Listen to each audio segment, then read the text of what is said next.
Assalamualaikum warahmatullahi wabarakatuh. Selamat berjumpa di Ruang Pintar.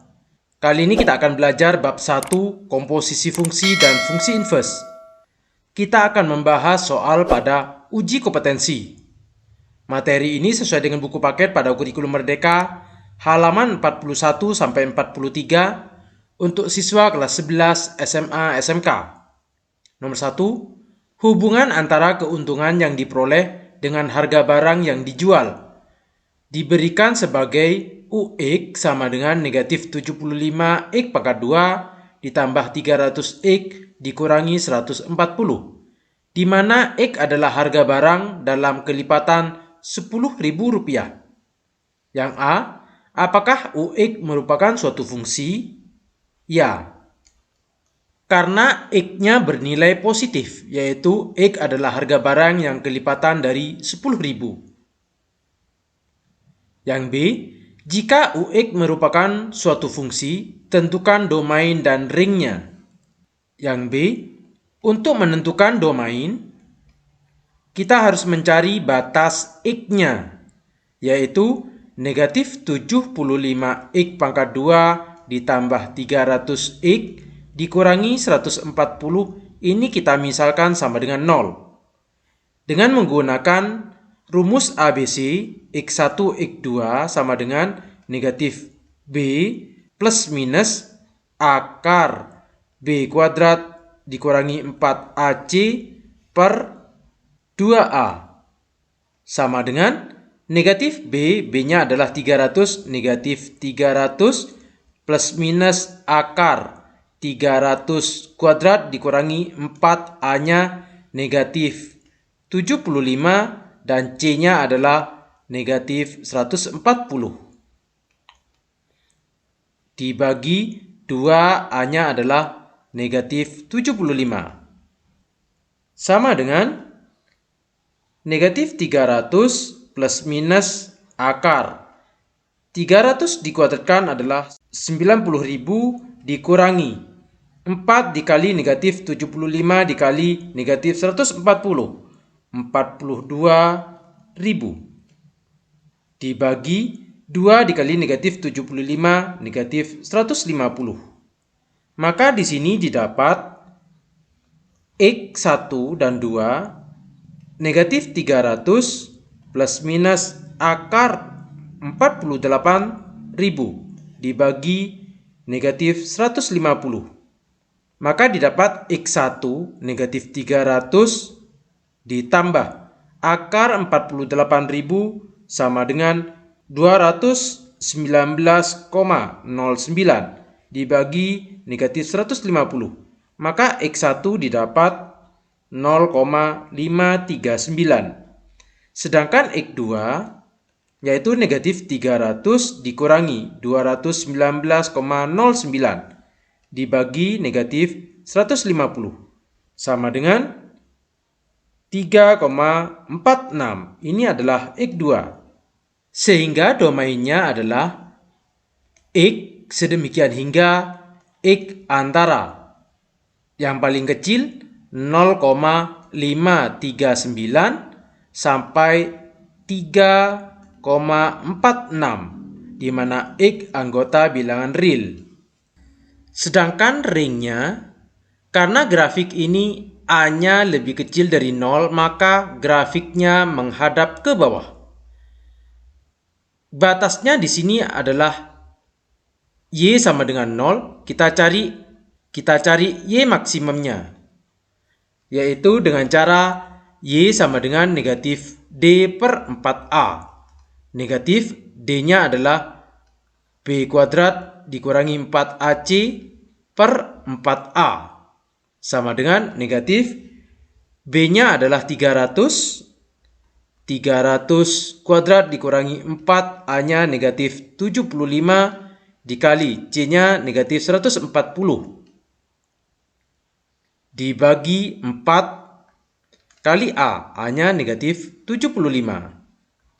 Ini didapat Y sama dengan negatif 300 dikuadratkan 90.000 dikurangi 4 kali negatif 75 dikali negatif 140, 42.000. dibagi 4 kali negatif 75 negatif 300. Sehingga didapat Y sama dengan 160. Sehingga ringnya adalah Y sedemikian hingga Y-nya dari 0 sampai dengan 160, di mana Y anggota bilangan real. Yang C, jika diinginkan keuntungan tertentu, dapatkah diketahui harga barang? Ya, tentu. Yang D, jika UX merupakan suatu fungsi, apakah fungsi ini mempunyai inverse? Jelaskan. Yang D, ya, karena domainnya sudah dibatasi, yakni semua bilangan kelipatan 10.000. Nomor 2, berikan satu contoh situasi nyata yang bisa diberikan dalam fungsi di mana fungsi tersebut mempunyai inverse. Contohnya adalah menghitung berapa banyak bahan bakar yang dibutuhkan untuk menempuh jarak tertentu. Misalkan kita bisa membuat tabel seperti ini. Banyak bahan bakar. Dari 0 liter, maka jarak yang ditempuh adalah 0. Kalau 1 liter, 15. Kalau 2, 30. Dan seterusnya. Sampai 7 liter, 105 km.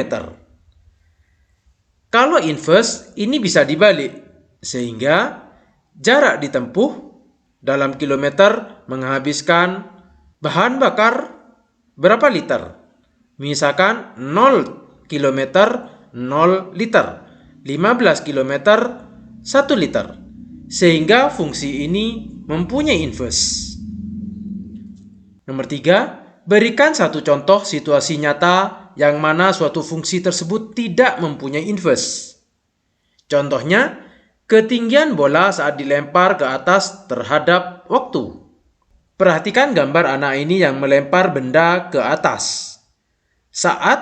Misalkan ini adalah sumbu X waktu dan sumbu Y adalah ketinggiannya. Waktu berbeda namun tingginya sama, sehingga kejadian ini tidak mempunyai inverse. Nomor 4, berikan satu contoh situasi nyata yang bisa diberikan dalam komposisi fungsi. Contohnya adalah pembuatan buku. Tahap-tahapnya, tahap yang pertama, tahap editorial, yang nantinya akan dilanjutkan dengan tahap produksi, di mana terdiri dari beberapa naskah, dilanjutkan dengan di dalam tahap editorial, naskah akan kemudian diedit serta di layout menjadi file yang siap untuk cetak. Setelah di layout, maka tahap berikutnya adalah file diolah ke dalam tahap produksi, mencetaknya supaya menjadi sebuah buku. Nomor 5, perhatikan diagram panah di bawah ini. Apakah fungsi Gx mempunyai fungsi inverse? Fungsi inverse adalah harus fungsi bijektif. Fungsi bijektif adalah fungsi yang memenuhi sifat injektif dan surjektif. Fungsi bijektif juga disebut dengan fungsi korespondensi satu-satu. Karena elemen, domain, dan kodomain semuanya berelasi satu-satu. Sedangkan grafik ini tidak korespondensi satu-satu, sehingga fungsi G ini tidak mempunyai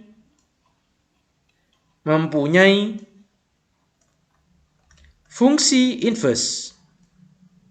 Atau fungsi ini kita balik, Y yang di depan, X yang di belakang. Sehingga fungsi G kalau dibalik seperti ini, maka yang ini bukan fungsi karena memiliki 3 pasang. Sehingga tidak memiliki fungsi inverse. Karena relasi kebalikannya bukan merupakan fungsi. Nomor 6, perhatikan percakapan di bawah ini. Suatu fungsi dapat dipastikan mempunyai fungsi inverse atau tidak dengan menggunakan diagram panah. Sedangkan Tony mengatakan, saya tidak setuju karena diagram panah tidak memberikan informasi lengkap. Setujukah kamu dengan pendapat keduanya?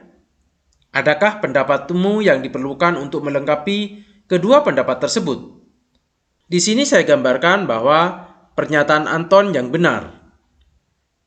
Ini adalah himpunan A dipetakan ke himpunan B. Fungsi ini disebut dengan bijektif. Fungsi bijektif adalah fungsi yang memenuhi sifat injektif dan surjektif. Fungsi bijektif juga disebut dengan fungsi korespondensi satu-satu.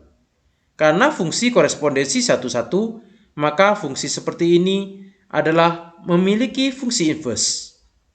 Sehingga fungsi dapat dipastikan mempunyai fungsi inverse atau tidak dengan menggunakan diagram panah. Jadi pernyataan Anton di sini perlu kita benahi, tidak semua harus menggunakan diagram panah. Bisa menggunakan diagram grafik, sehingga salah satunya di sini bisa menggunakan diagram panah. Nomor 7, perhatikan kedua grafik di bawah ini. Ini adalah fungsi f. Kalau bentuknya seperti ini, maka fungsi f x itu sama dengan x pangkat 2. Sedangkan gx, yang ini adalah fungsi g, dengan cara cepat, fungsi gx sama dengan, karena di sini negatif 2 pada sumbu y, kita tulis negatif 2x. 4 pada sumbu x, kita bisa tulis positif 4y. Ini kita kalikan, negatif 2 dikali 4, negatif 8. Persamaan ini kita bagi dengan 2, maka didapat negatif x ditambah 2y sama dengan negatif 4. Atau 2y sama dengan negatif x dipindah ke ruas sebelah, x dikurangi 4. Sehingga y sama dengan x dikurangi 4 per 2. Ini adalah fungsi gx-nya, yaitu x dikurangi 4 per 2. Yang A, tentukan nilai f bundaran g, x-nya adalah 2. F bundaran g, x sama dengan f gx. F g-nya adalah x dikurangi 4 per 2. Kita substitusikan ke fungsi f, sehingga menjadi x dikurangi 4 per 2 dikuadratkan. Sama dengan x dikuadratkan x kuadrat dikurangi 2 kali x kali negatif 4, negatif 8x. Negatif 4 dikuadratkan positif 16 per 2 dikuadratkan 4. Ini adalah f bundaran g x. Sekarang f bundaran g, x-nya adalah 2. Maka sama dengan 2 kuadrat dikurangi 8 dikali 2 ditambah 16 per 4. 2 dikuadratkan 4 dikurangi 8 dikali 2, 16 ditambah 16 per 4. Ini sama dengan 0, 4 dibagi 4, 1. Sehingga f bundaran g 2 sama dengan 1. Yang B, tentukan nilai yang menyebabkan f bundaran gx sama dengan 4. Kita harus ingat fungsi fx sama dengan x kuadrat dan gx sama dengan x dikurangi 4 per 2. Sekarang kita cari f bundaran g, x sama dengan 4. F bundaran g, x sama dengan 4. F gx-nya adalah x dikurangi 4 per 2 sama dengan 4. Ini kita substitusi ke fungsi f, sehingga menjadi x dikurangi 4 per 2 dikuadratkan sama dengan 4. Persamaan ini adalah x kuadrat dikurangi 8x ditambah 16 per 4 sama dengan 4. 4 ini kita kalikan silang sehingga menjadi x kuadrat dikurangi 8x ditambah 16 sama dengan 16. Ini kita coret. Sehingga didapat x kuadrat dikurangi 8x sama dengan 0. X-nya dikeluarkan. X dikurangi 8 sama dengan 0. Maka didapat x sama dengan 0 atau x sama dengan 8. Yang C, apakah f bundaran gx merupakan fungsi linier atau kuadrat? Kita perhatikan di sini f bundaran gx itu sama dengan x kuadrat dikurangi 8x ditambah 16 per 4. Karena di depan x kuadrat, maka ini adalah fungsi kuadrat. Kita tulis di sini fungsi kuadrat. Yang D, apakah G bundaran Fx merupakan fungsi linier atau kuadrat? G bundaran Fx sama dengan G Fx. G Fx-nya adalah X kuadrat. Ini kita substitusi ke fungsi G. Sama dengan X kuadrat dikurangi 4/2. Karena di sini X kuadrat, maka fungsi kuadrat. Yang E, apa yang harus dilakukan dengan domain Fx jika diinginkan Fx mempunyai inverse? Yang E, Fx sama dengan X kuadrat. Agar mempunyai fungsi inverse, maka X harus lebih besar sama dengan 0. Mengapa? Karena kalau kita cari inverse-nya, Y sama dengan X kuadrat, maka X sama dengan akar Y. Sehingga F inverse X sama dengan akar X. Sehingga domainnya yaitu X sedemikian hingga X lebih besar sama dengan 0, X anggota bilangan real. Nomor 8, perhatikan Fx sama dengan 3x ditambah 1 dan Gx sama dengan x dikurangi 1/3. Yang A, gambarkan kedua fungsi tersebut pada satu sistem koordinat. Setelah saya gambar dengan menggunakan GeoGebra, ini adalah grafiknya. Yang hijau adalah fungsi Fx, yang biru adalah fungsi Gx. B, lakukan fungsi komposisi F bundaran Gx. F bundaran Gx sama dengan F Gx. F Gx-nya yaitu X dikurangi 1/3. Ini kita substitusi ke fungsi F. Sehingga sama dengan 3 dikali X dikurangi 1/3 ditambah 1. 3-nya bisa dicoret, maka sama dengan X dikurangi 1 ditambah 1. Atau sama dengan X. Sedangkan G bundaran Fx sama dengan G Fx. G Fx-nya adalah 3x ditambah 1. Kita substitusi ke fungsi G, yaitu 3x ditambah 1 dikurangi 1/3. Sama dengan, ini sama dengan 0, 3x/3. Maka sama dengan x. Sehingga G bundaran Fx sama dengan x.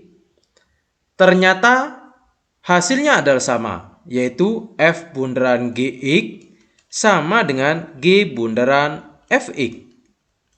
Yang C, berdasarkan hasil A dan B, apakah yang dapat disimpulkan? Fungsi Fx dan Gx saling inverse karena hasilnya adalah sama. Nomor 9, handtime menunjukkan lama seseorang berada di udara setelah melompat hingga ketinggian tertentu. Makin tinggi lompatan, makin lama seseorang berada di udara. Atlet-atlet olahraga tertentu, seperti bola basket, memerlukan handtime agar dapat memasukkan bola.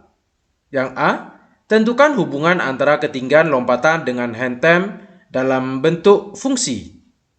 Yang A, tinggi itu disimbolkan dengan H sama dengan setengah G kali T kuadrat, di mana H adalah ketinggian, G adalah gravitasi, dan T adalah waktunya. Yang B, mengapa fungsi inverse diperlukan dalam masalah ini? Kita cari fungsi inverse dari H ini, yaitu kita cari T-nya. H sama dengan setengah G kali T kuadrat. Setengah dipindah ke dua sebelah sehingga menjadi 2H. G dipindah ke dua sebelah karena ini perkalian berubah menjadi pembagian. Dibagi G sama dengan T kuadrat. Sekarang kuadrat dipindah ke dua sebelah sehingga T sama dengan akar dari 2H/G. Ini adalah persamaan T-nya. atau T sama dengan akar dari 2H per G. Ada hubungan antara ketinggian lompatan dengan kesempatan memasukkan bola. Ini adalah handtemnya.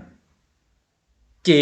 Carilah handtem dari seorang pemain basket dunia. Contohnya adalah Michael Jordan. Berdasarkan berita di dunia, Michael Jordan ini bisa melompat dengan handtem 0,92 detik. Kita cari ketinggiannya. Tinggi Michael Jordan itu sama dengan setengah gravitasi GT kuadrat. Sama dengan setengah gravitasi itu biasanya adalah 10 meter per detik. Dikali T-nya adalah 0,92 kuadrat. Sama dengan 4,23 meter. Jadi Michael Jordan bisa melompat 4,23 meter. Kalau manusia normal biasanya 0,53. Kita cari tingginya melompat. H sama dengan setengah G kali T kuadrat. Setengah kali 10, T-nya adalah 0,53. Dikuadratkan. Sama dengan 1,4 meter. Inilah perbedaan lompatan Michael Jordan dengan manusia pada umumnya. Demikian pembahasan soal uji kompetensi. Terima kasih. Assalamualaikum warahmatullahi wabarakatuh.